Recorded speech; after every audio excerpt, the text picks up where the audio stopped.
Welcome back to another episode of the PokeStop Podcast. I'm your host, Zach Pro, as always, joined by my co-host, Thad Wand. Thad, how are you doing today? You know, we're doing as well as we're going to be doing today. You know, yeah, you've got some things going down over there at Weigh-In Manor. You got all those beautiful playmats on the wall. The lights are on still. That's a good thing. You know, lights are on, but no one's home. That's fair. You know, I had last week, I had a phenomenal weekend to report to everyone. You know, I won 2 cups. I lost one game the entire weekend, which was when I forgot Bolt counts by 7s and not 6s. I did go to 2 more cups. I was going to go to 3 actually, but I ended up only going to 2 this past weekend.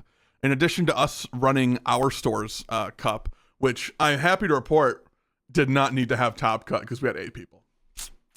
And that was honestly what I expected. Crazy. Like, I remember talking to people before that and being like, they were like, oh yeah, you guys will probably have like a top 8. And I'm like, what? There's no, like, honestly, no cup I've been to this quarter has had more than 12 people. And like, I'm going to like the cup at Full Grip, which is like, you know, known in this area for being like a very competitive player atmosphere. And there were like 9 people.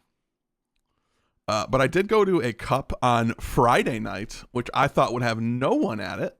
I thought that was going to be literally a free cup because it was like in the middle of nowhere. It was like some random small town suburb outside of Akron. Actually, on the way out of there, I stopped by a McDonald's drive-thru with one of our locals because we were both going to the Full Grip midnight pre-release like after this cup. And like, I was just being an idiot and forgot to like ask the person next to me if they wanted food. And then she was like, oh, you're not going to ask me if I want something? And I was like, I went to the drive-thru late and I was like, oh, sorry, I'm a piece of shit. And I forgot to ask my passenger if they want something. And like, I feel like this drive-thru lady was so uncomfortable by that. I'm like, is cursing, so weird. Like, does cursing make you uncomfortable? Like, that's the small town we're in. We're in the small town where cursing is like a faux pas. I'm like, all right, man, we're in 1955 and that's fine. And they're like, actually. Yeah, it was hilarious. Like, I just feel like they were so uncomfortable and wanted to be like, here's a pamphlet about our Lord and Savior. Like, it was crazy. But this cup, it had a top 8 cut. For one specific reason and one specific reason only. The pricing was a prismatic UPC. The Ultra Super Premium Collection. I think you got like 15 packs. I got the ETB sleeves because I scooped to the guy who ended up winning. I like scooped to him and he was like, if I win, I'll give you a pack. And I was like, okay. Sure. Cool. Yeah, and he's like a local, very nice guy, and he's like going for his invite. I think he's now at like almost 700. So like I think that's for most people 700 is like the safe number. So I believe he's going to NAIC, so he should get an invite off of NAIC. I think you just need like any amount of points, and you're probably fine. Yeah, I feel like, I mean, even if I feel like he would definitely lock it in with a 128 finish. I think from what he was saying. Yeah, I think 700 you're fine, which I think like top 1056 I think it would be, or 1024. Yeah, 1024. Yeah, like just on that, I think you're fine. Because I know like for a regional, top 512 gets you 40. For a regional, if there's definitely over, okay, yeah, he would get 40 points with a top 1024, 80 points for a top 512. So I think either of those, because I don't know if he has his 5 finishes either. So it might be a thing. I'm assuming he doesn't.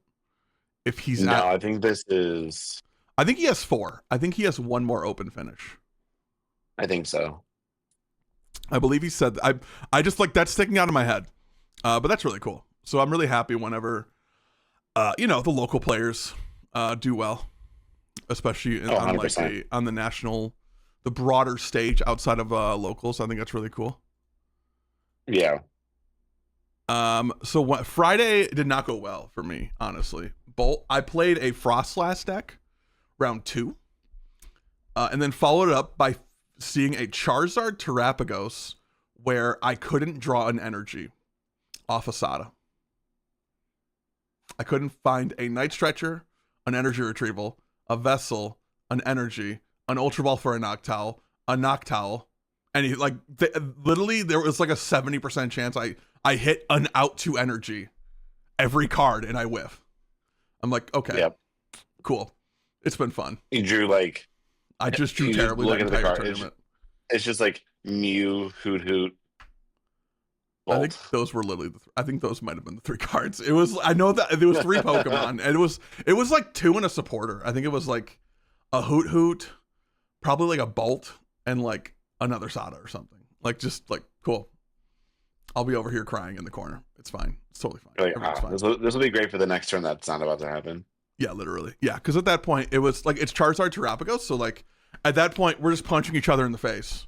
And like, you punched first, and I just can't win at that point. Yeah, no. But it's fine.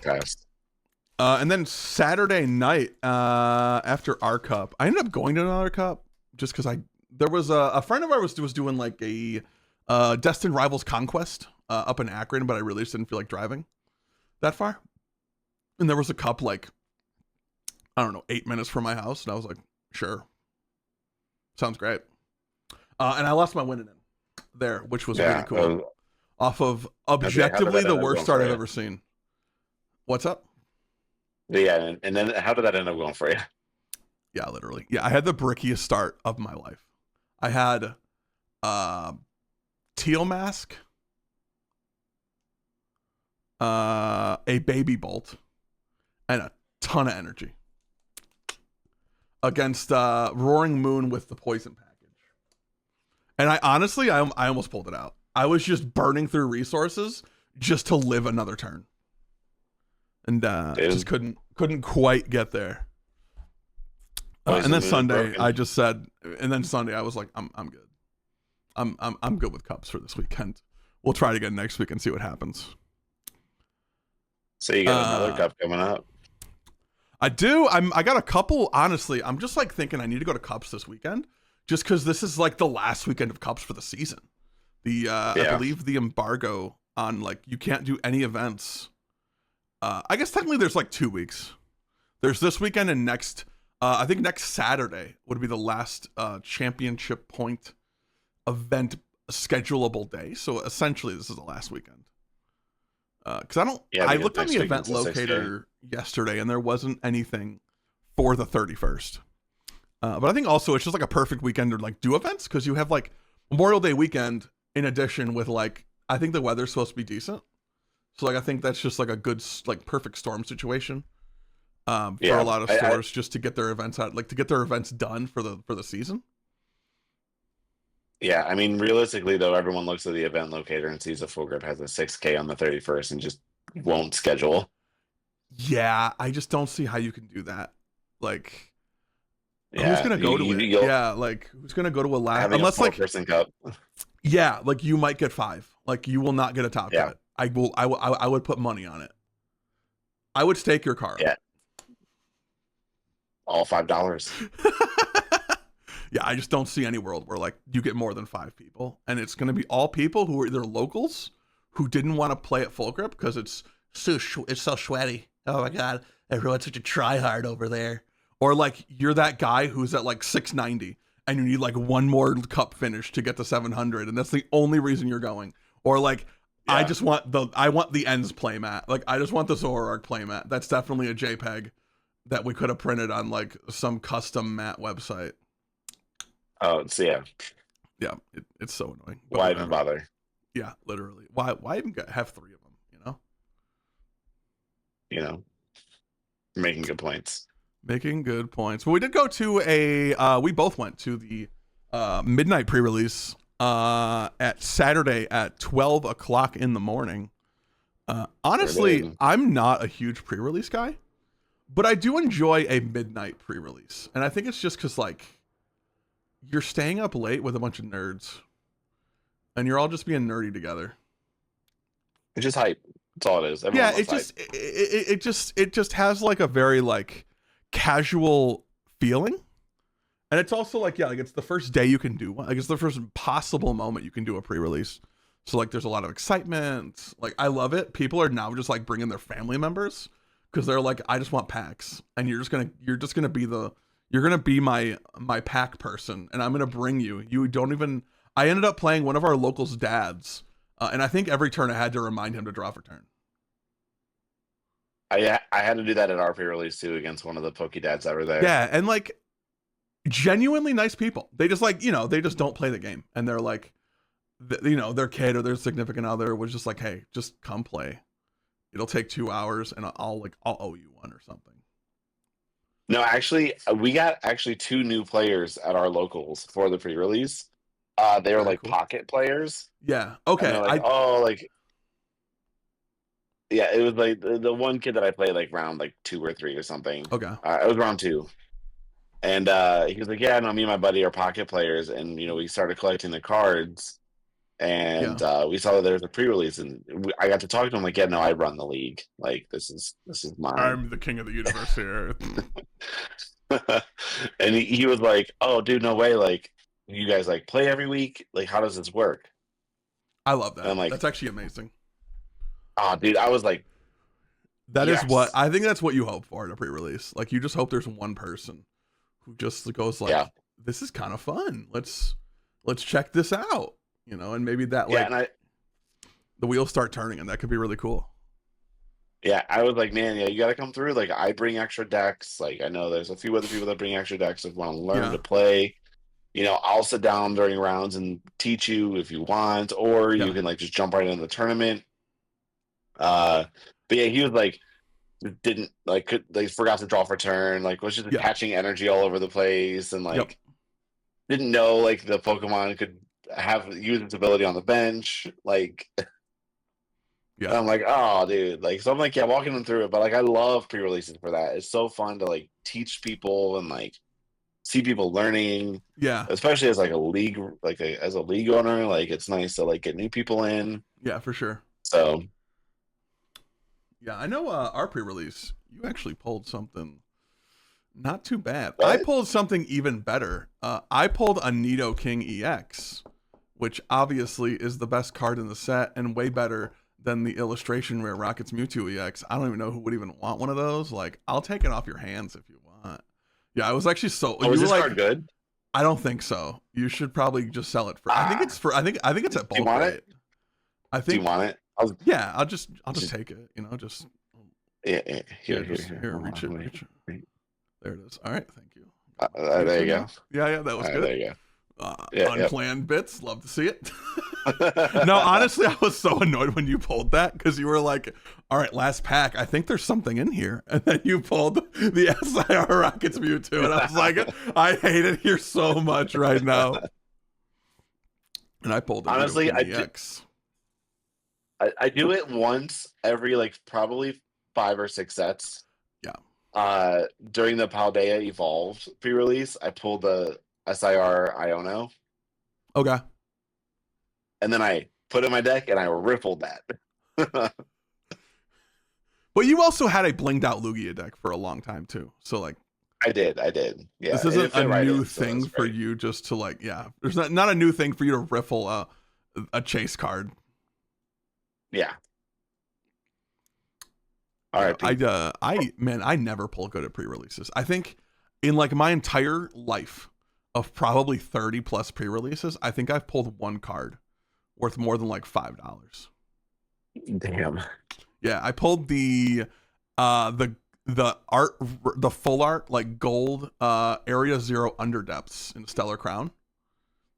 Oh yeah, that's right. And immediately turned around and sold it on the spot. Oh yeah, you sold it to one of the locals for like $50 or something, right? Yeah. He was like, I was like, how much you want for it? He's like, I don't know, 50. I was like, done. Bet. I don't even know how much that price is. Go ahead. That price really isn't even that bad anymore. Yeah, I think at the time it was going for like 60. Yeah, I think it's 25 right now. Adjacent, give or take. Right now it is actually way lower than that. It is a little under 20. Oh, okay, wow. Then it definitely tanked though for sure. Uh, But either way, Pool of the pre-release sucks. yeah, for sure, 100%. Yeah. Yeah, for sure.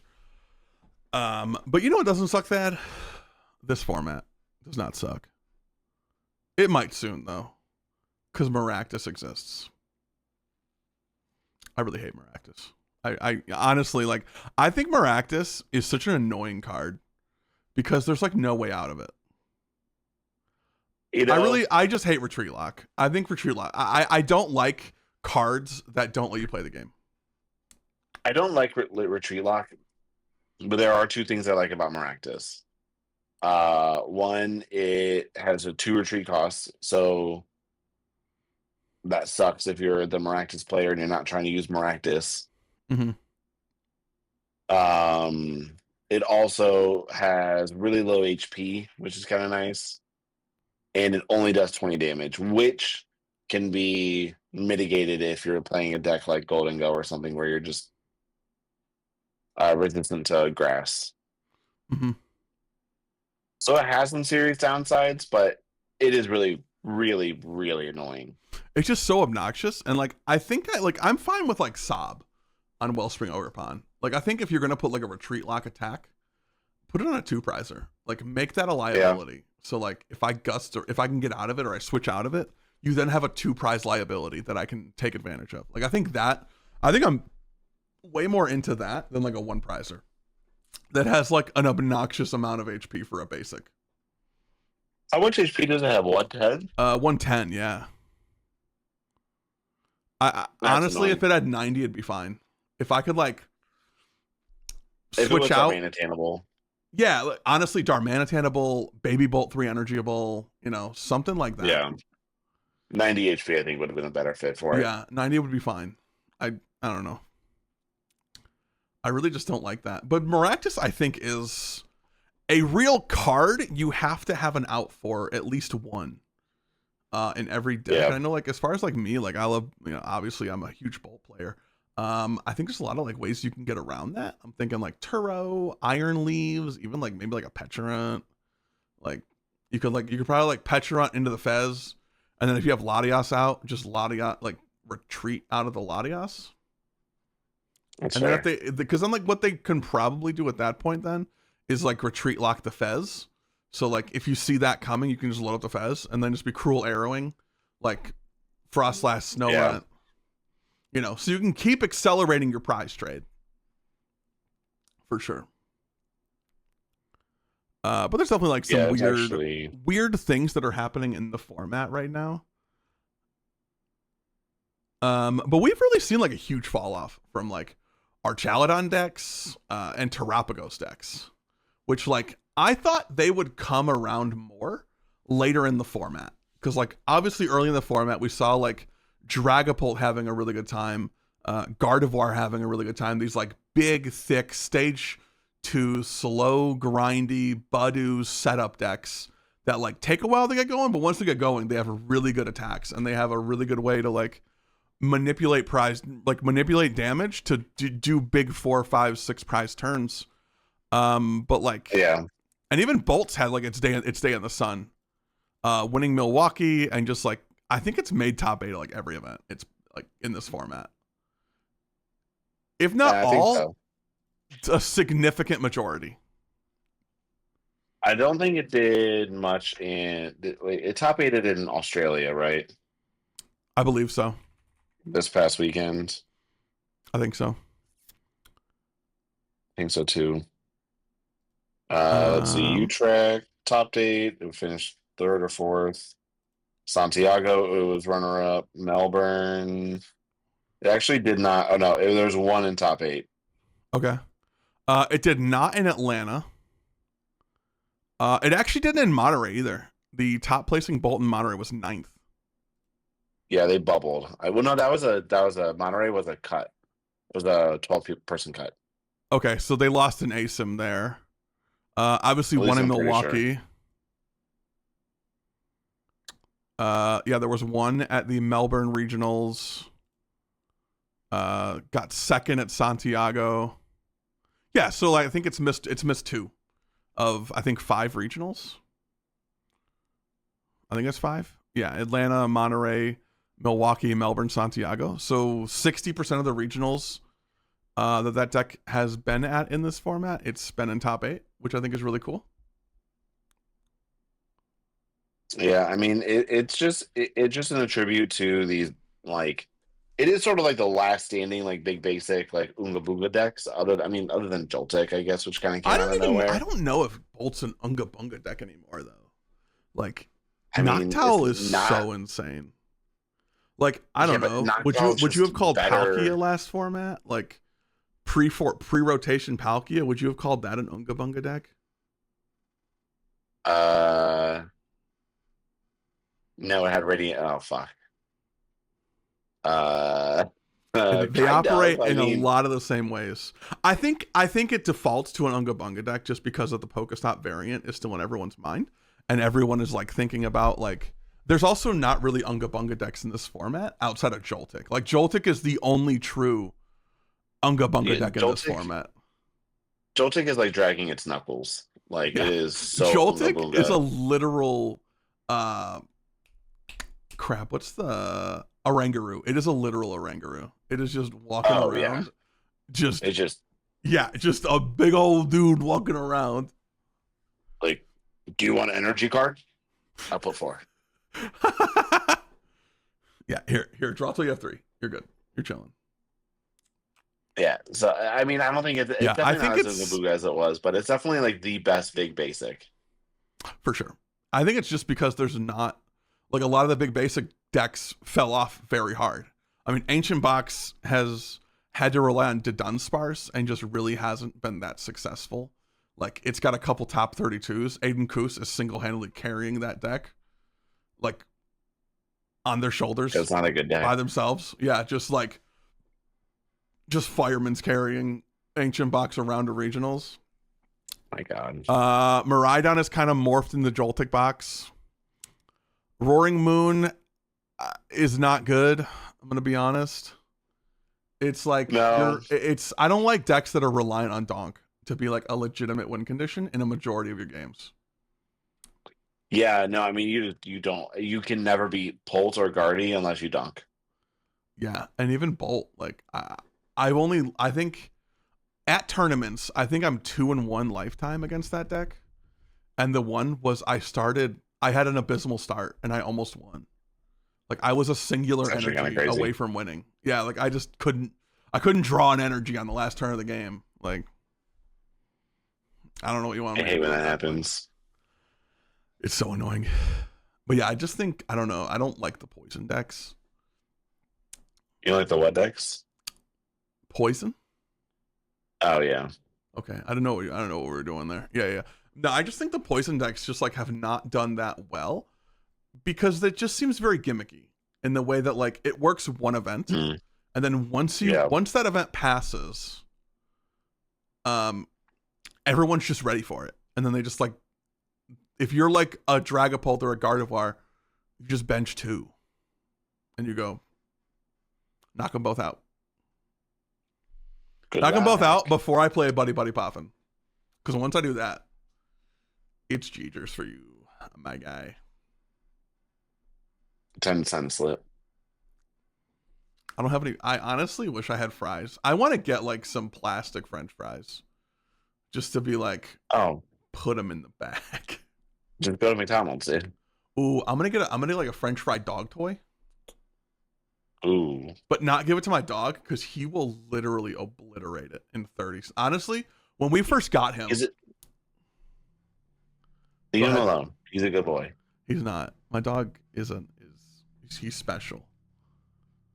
My dog is such an old man. He's such an old man. Just for the podcast, I'm gonna show y'all this picture of my dog from today. I mean, look at this guy. Look at this asshole. Look at him. He just hams it up for the camera so hard. Like, it's insane. Yeah. You put a camera in this guy's face and he just like acts so adorable. And then when there's no camera, he's barking at rain. He actually barked at rain today. He is protecting. I already told you this. We already fixed the roof, Thad. There's no water getting in my house. I swear to God, if I wake up tomorrow to shingles on my lawn, I'm going to be so mad. Welcome to my world. Yeah, but I think honestly, just getting back to the format, I think this has like actually been a really good format. And like, I don't know, maybe it's because like Bolt has found a place in this format where we didn't know if it would have one in the early stages of this format and like the post Atlanta days. But like, it's definitely like, since Milwaukee, it's found like a very good fitting in this format and being like, I think it was just a matter of time. Like, we just needed someone to crack it. And like, obviously between like the Christian Fontenot All Out Blitzel list, the Christian LaBelle list that ended up winning Milwaukee. Like, I think we pretty much know like 57 of the 60. And it basically just comes down to Blood Moon or not to Blood Moon. That is the question kind of thing. Yeah, that's fair. I think a lot of decks are in that position now where like they know 57 or like 58 of the 60. So now it's like, okay, do I add an Artisan? Like, do I play for consistency or do I play for text? Kind of thing. Yeah. And I think that's where a lot of people are going to end up with a lot of decks in this format. And I think Maractus, I know for me right now, I'm kind of teching for the Maractus. I just don't know how necessary teching for the Maractus is. I mean, it's just going to depend, right? Like, do you think Marnie's Grimmsnarl is a good play? What is Marnie's Grimmsnarl into Guardy? Like, if the Guardy matchup is bad, then it's a bad play. Yeah. Yeah. And honestly, right. I am so excited. We are going to do a new segment later in the podcast called, we're definitely stealing it from other podcasts, overrated, underrated, or perfectly rated. And we got a big old list. A bunch of new cards from the Destined Rivals format, and I'm gonna let you know Marnie's Grimmsnarl's on that list. So I'm just so like coded because like it's in PTCG Live. I just assume that it's like standard ready. That's my bad. No, you're good. Yeah, that's also the weird thing. It's like the Marnie's Grimmsnarl and the Stevens Metagross. Like, you can play them in live now, but they're not legal for tournaments, which is like cool. What? Yeah, like, why didn't we just wait till like, why not just date the codes for like when Destined Rivals is legal? You expect the developers to do too much? I expect them to do anything, even though the smallest of things would be wonderful. But Thad, there's been some Twitter drama the last few days, and we usually don't talk about Twitter drama on the podcast because most of it's stupid and like not actually relevant to the game in any way, shape, or form outside of like, I don't know, 4 people being terrible people on the internet. But there was actually kind of a debate the last few days on MetaFi masterclasses. And like, should you run them? Should you just make a YouTube video out of them? And I am like weirdly in agreement with the content creators, which I don't think I normally am. I think that a lot of people want free content, which is true and which is fair. But like, for correct. A lot of people who make their living off of the Pokemon trading card game, you know, you think it's appropriate, you don't think it, like, you tell them to get a job, understand where they're coming from. Like, a lot of these people who like live off of this game, I don't know if you know this, Thad, YouTube likes do not pay rent. No. Which is crazy. I didn't know that. I thought you could just like send your landlord a video like, and it'd be like, oh, you're chilling. I'll see you next month. Thanks. I think that like the whole the conversation I think is good. I think it's a good conversation for the community to have.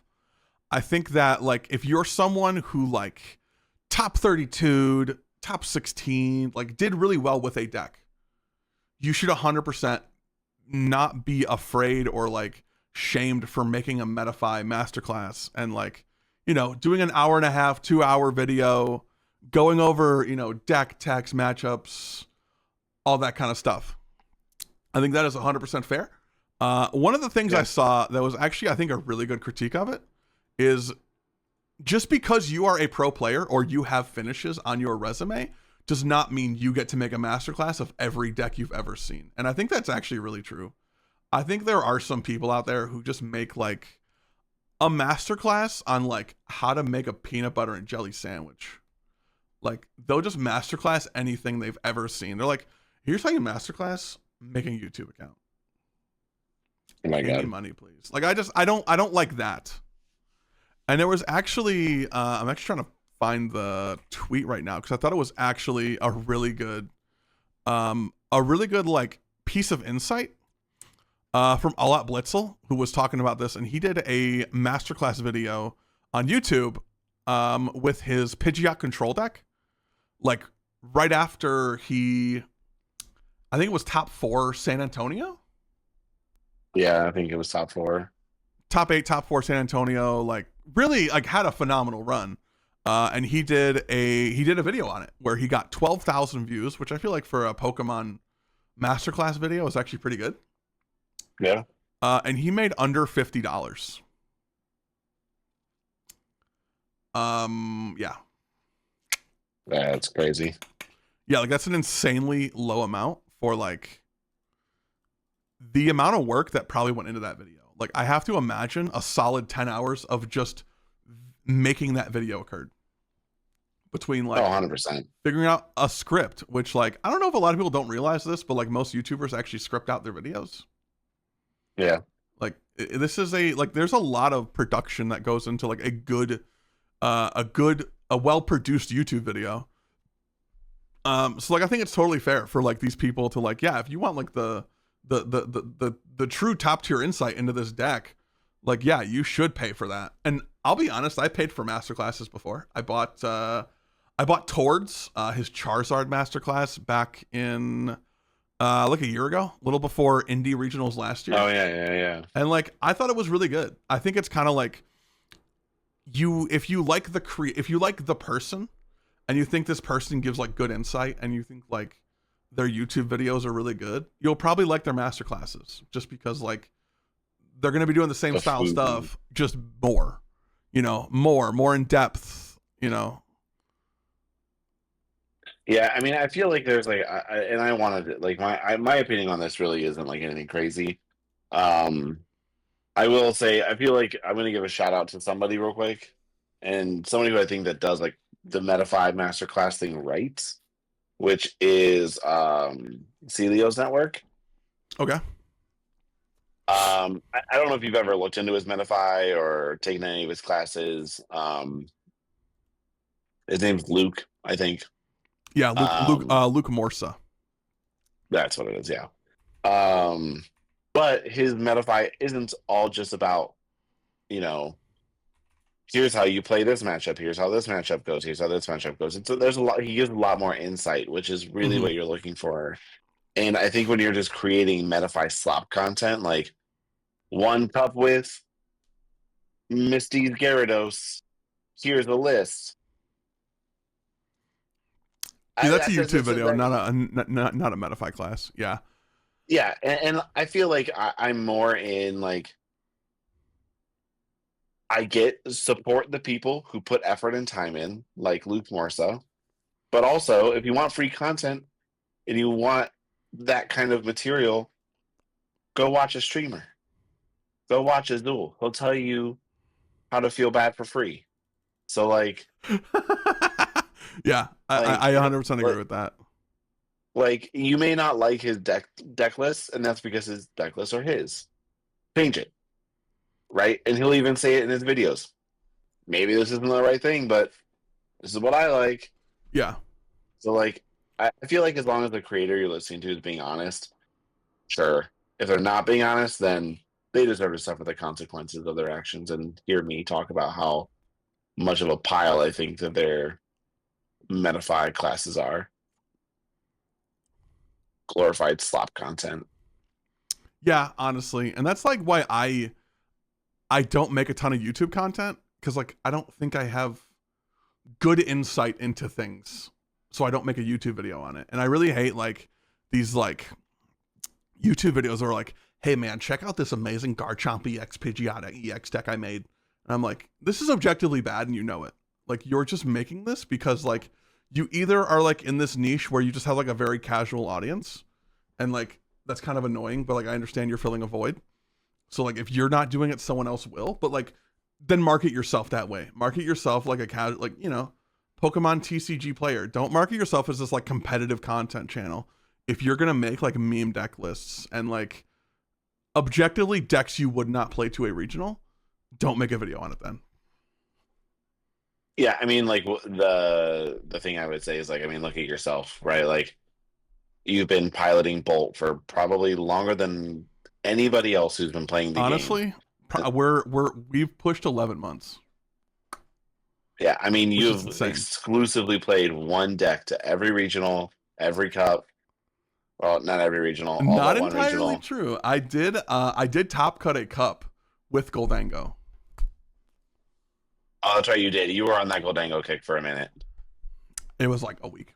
Then I found out what Dragapult was and went, okay, let's go back to Bolt. But you know what I mean? Like, if someone knows the ins and outs and like mechanics of a deck better than anybody, it's you. And you've not put up content related to Raging Bolt. I did a few videos like earlier in the week, like earlier in like past formats, like post like Louisville, just because I did really well with the deck and I was winning a lot of cups, and like I market it as such. Like I was like, hey, I won a cup with this deck. Here is the deck. Here's what I like about the deck. Here's what I would do with the deck. The end.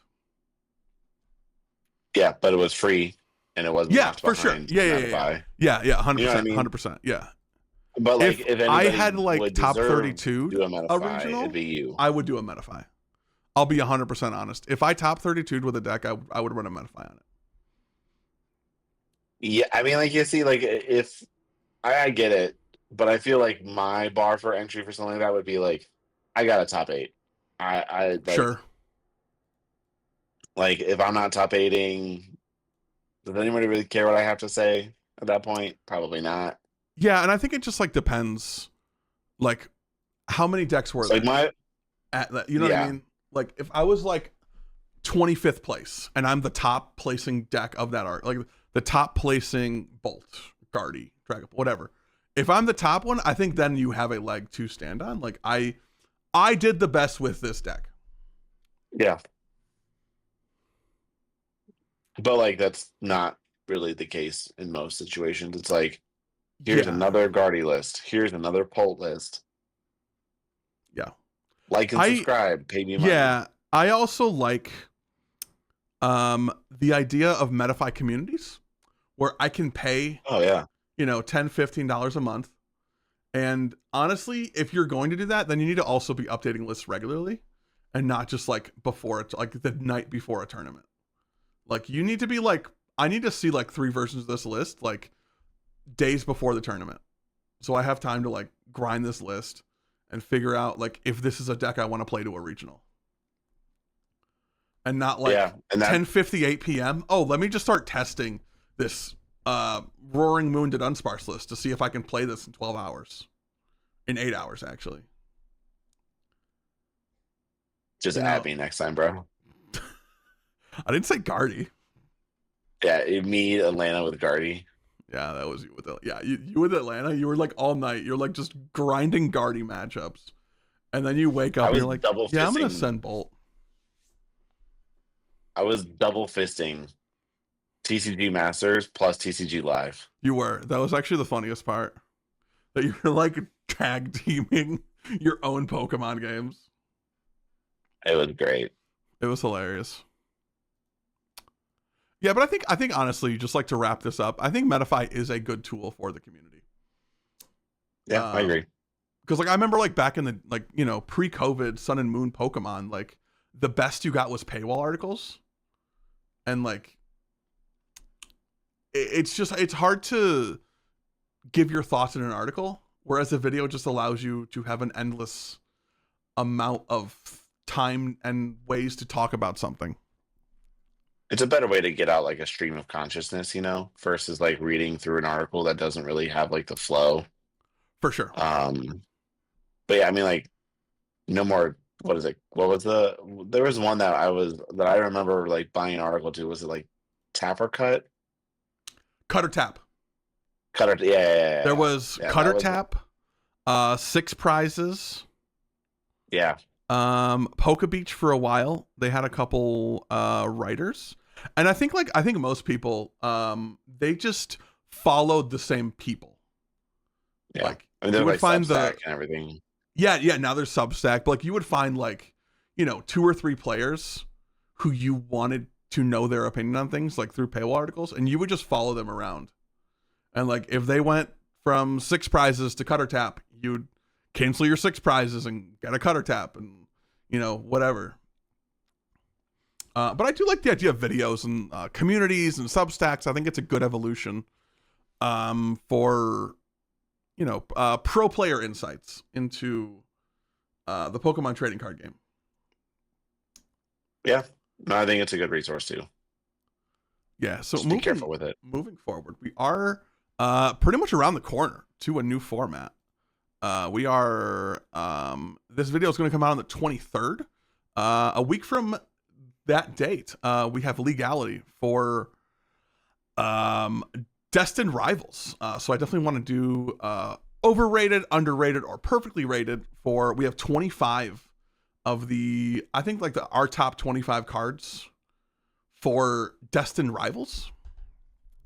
So first, the way we did this is we just went through the list together. We went through the set list for Destined Rivals, and if we thought the card had any kind of promise, we added it to the list.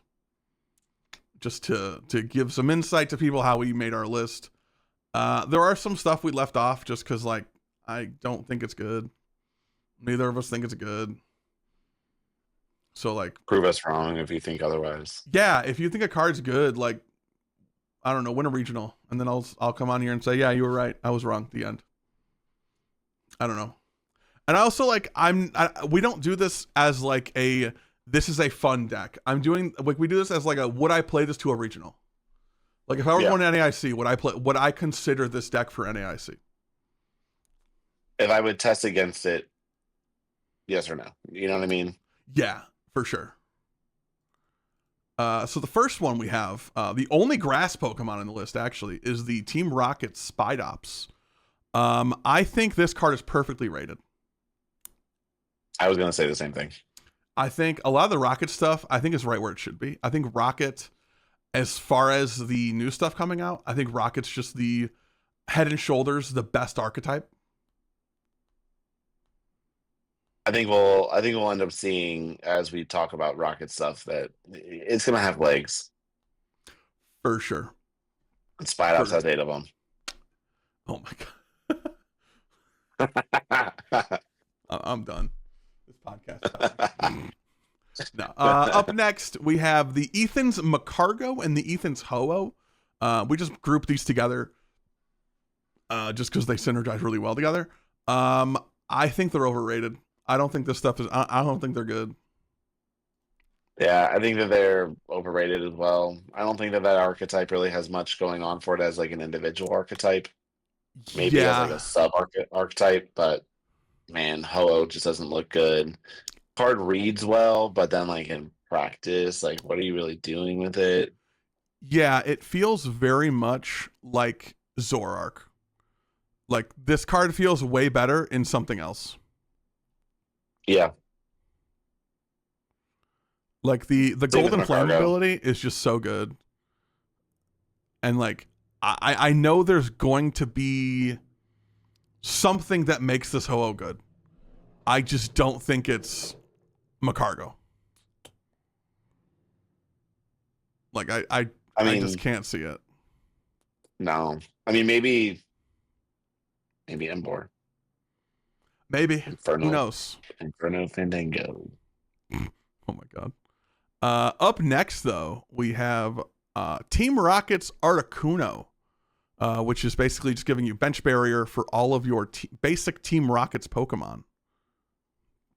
I think this card I'm gonna say underrated.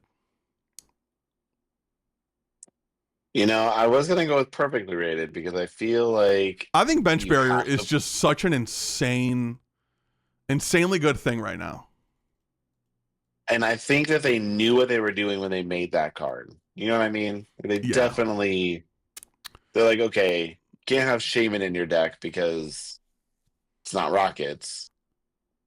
So here's kind of the same thing. Yeah, for sure. Up next, we have the Zera Aura. With the Thunder Blitz attack, does 3 lightning energy. You discard all the energy from this Pokemon, and this attack does 210 damage to one of your opponent's benched Pokemon EX. So we are sniping Pheasantipity, Mew, Squawk, Latias. What else do I need to say about that? I'm going to say right now, perfectly rated. Next set, underrated. I agree. I think Zera Aura belongs in future hand in Joltik box as well. I was just gonna say I feel like that's a perfect slot. I think I think this is just a really good mid game. Like, yeah, I'm gonna Crispin my grass onto a Pikachu and put the lightning on the Zera Aura, and then next turn I've got to Crispin another one and attach from hand, and we're cooking. Like we're doing things. Yeah, I feel like once you get through your initial Joltik turn, you're chilling. Yeah. And it's a 1-prizer that knocks out a 2-prizer. Math is good for you. Doesn't get better than that. All right. Up next, we have, honestly, just the king of the set. Team Rocket's Mewtwo EX. The Power Saver ability. This Pokemon can't attack unless you have 4 or more Team Rocket's Pokemon in play. The attack Eraser Ball for 2 Psychic and a Colorless does 160 damage, and you may discard up to 2 energy from your benched Pokemon. This attack does 60 more damage for each energy you discarded in this way. All right, Team Rocket Mewtwo, what do you think about this card? I was gonna do a voice, but I can't do a voice for Mewtwo. I was just thinking you were just like talk like from without holding this Mewtwo in front of you. No, this attack is. This thing is so good. This thing is so insane. Like it's just so good. 280 HP on a basic. With a weakness that you're fine with. Like you have a darkness weakness, so like okay, I lose to Roaring Moon and Enzorg. Sure. I'm really okay with this math. Yeah, this attack is insane. It's a good attack. You can hit good numbers. It's just a good card. It reads so well. I'm going to say perfectly rated. I think this card's getting the gas it deserves. Yeah. I would say perfectly rated too. All right. Up next, we have the Team Rocket's Wobbuffet. With the Rocket Mirror attack, does for a Psychic and a Colorless. So you can use a Team Rocket's energy and just be attacking one turn. Move all damage counters from one of your bench Team Rocket's Pokemon to your opponent's active Pokemon. I'm going to say overrated. I don't know how good this card is. Yeah, I would say overrated. I thought it was all of your Team Rocket's Pokemon to 1. And I was like, that could be really good. But yeah, it just being 1, I don't like that. No. Because you're taking his Pokemon as Mewtwo. And like, if they're swinging into Mewtwo, not taking. Yeah, I mean you're essentially an Unga Bunga deck. Let's be honest here. Like,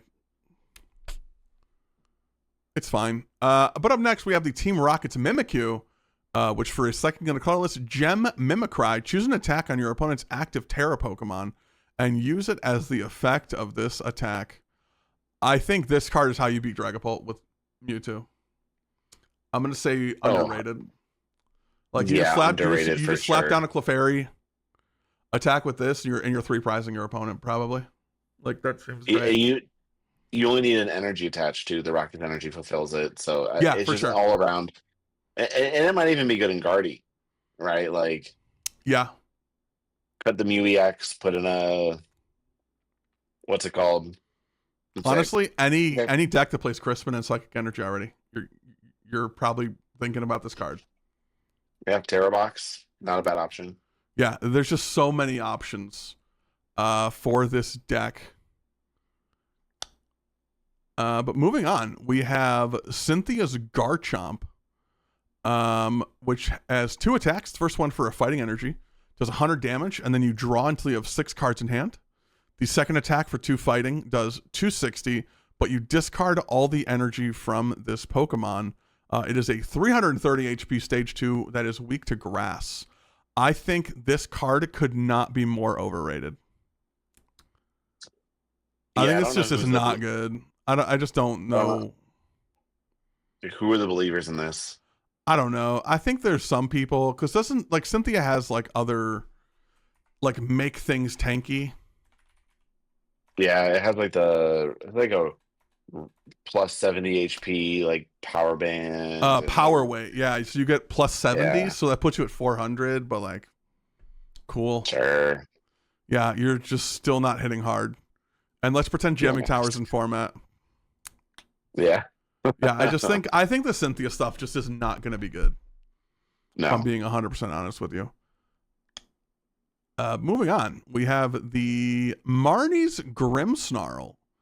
I'm going to say underrated. I think this is going to be one of those archetypes that's really good once someone figures out how to crack it.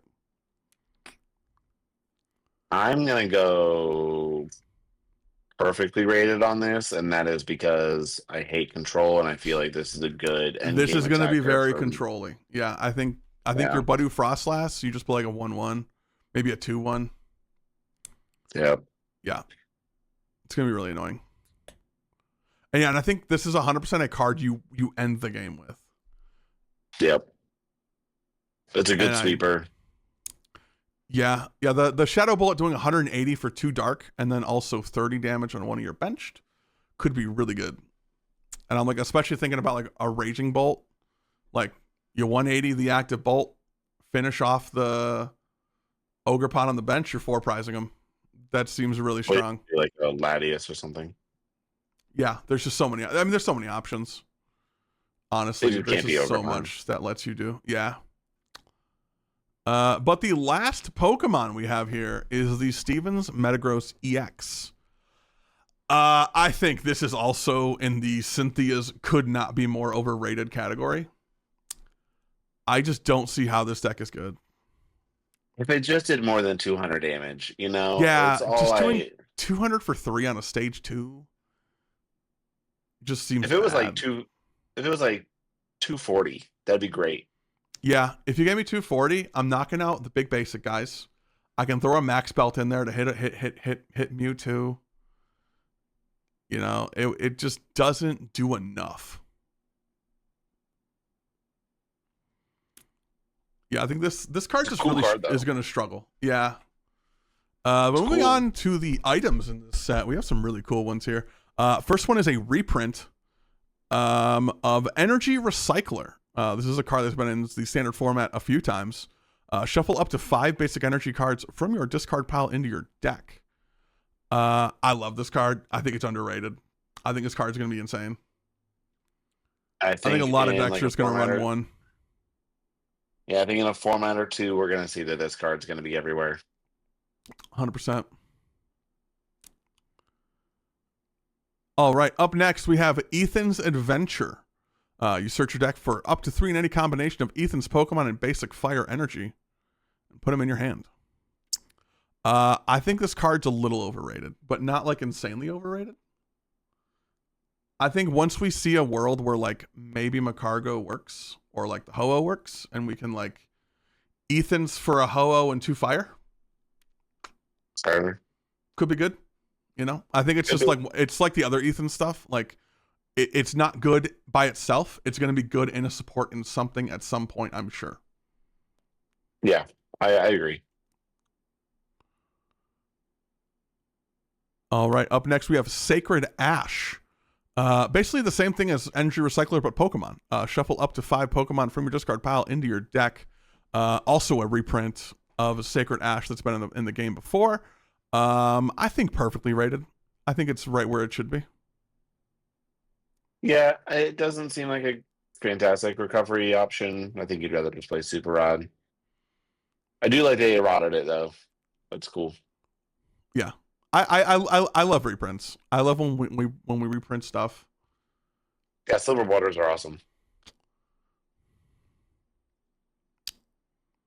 I agree. Yellow borders are ideal. All right, moving on. Team Rocket's Archer. We have a lot of Team Rocket stuff coming up, so I think we're just gonna like kind of bang through these because there's just a ton of them. Yeah. Archer. Each player shuffles their hand of their deck. Then you draw 5 cards. Your opponent draws 3. I think we called this like the We Have Roxanne at Home. I think it's perfectly rated. I think it's gonna be a really good card in Mewtwo. I think so too. It also has the caveat that you can only play this card if any of your Team Rocket's Pokemon were knocked out during your opponent's last turn. So that's really good. So a really good like disruption in like a Mewtwo deck or in a Rockets deck. Up next, Team Rocket's Ariana. Draw until you have 5 cards in hand of all your Pokemon player. Team Rocket's Pokemon, draw until you have 8 cards in your hand instead.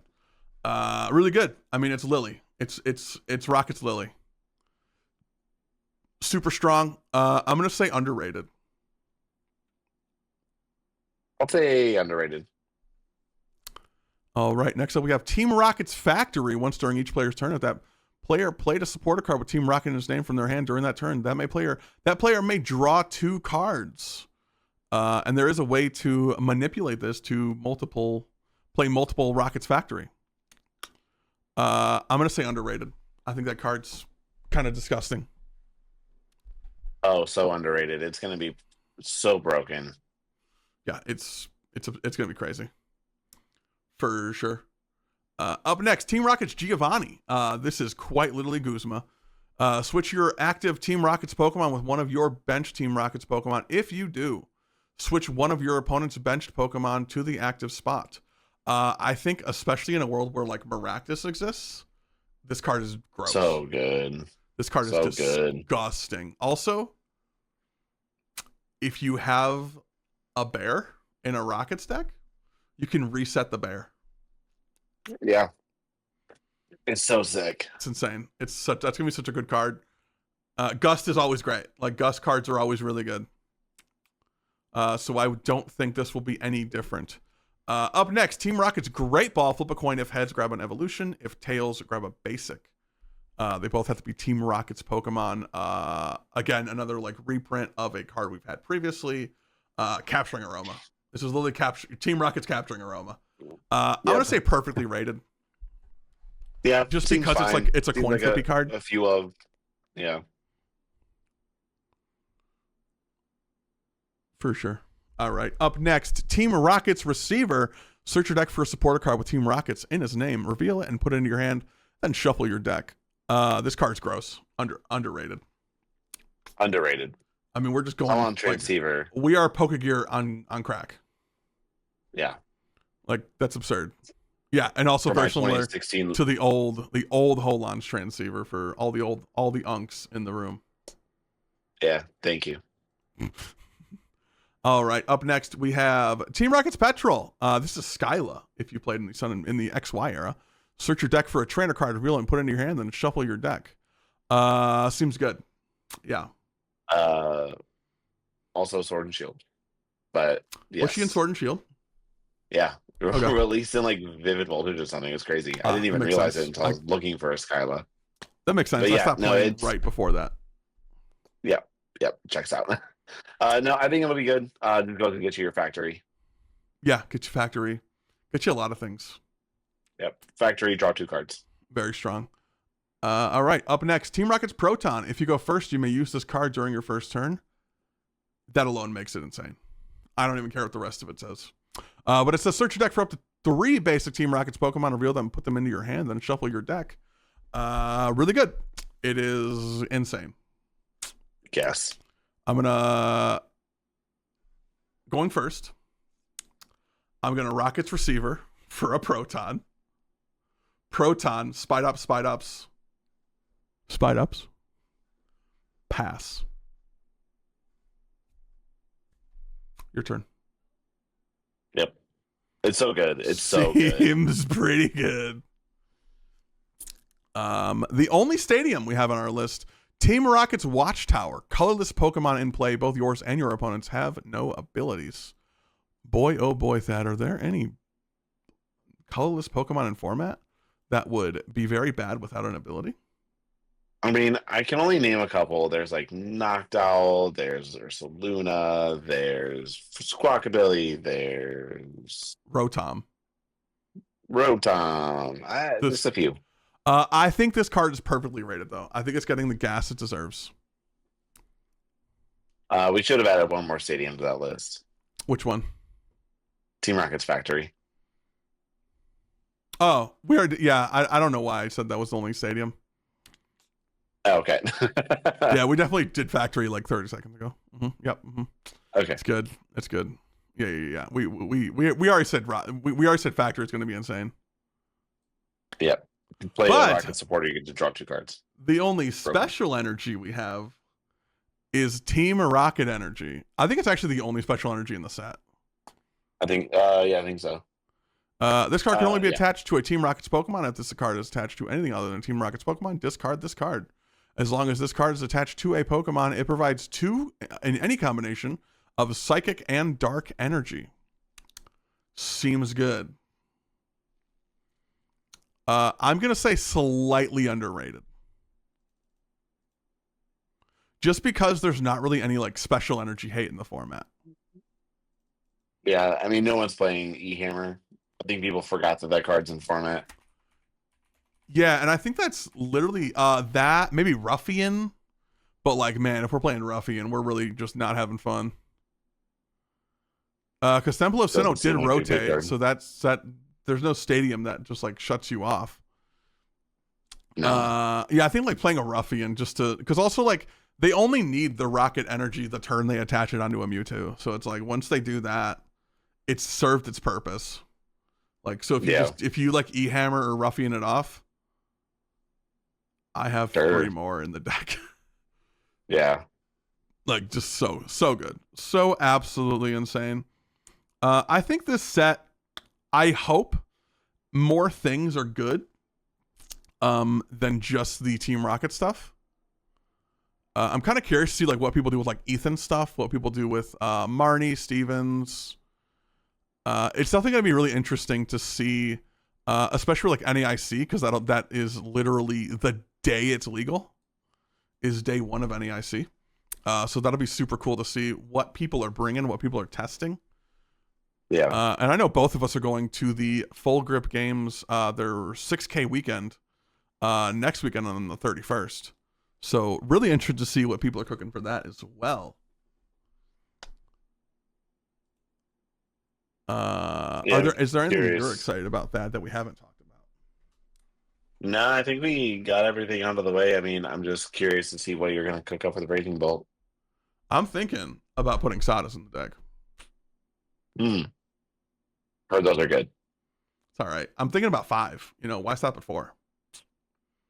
Broken deck. But we will discuss how I'm going to break the rules of the standard format next week on the PokeStop Podcast. This has been episode 16. As always, I am your host, Zach Proud, joined by my amazing co-host, Thad Wayand.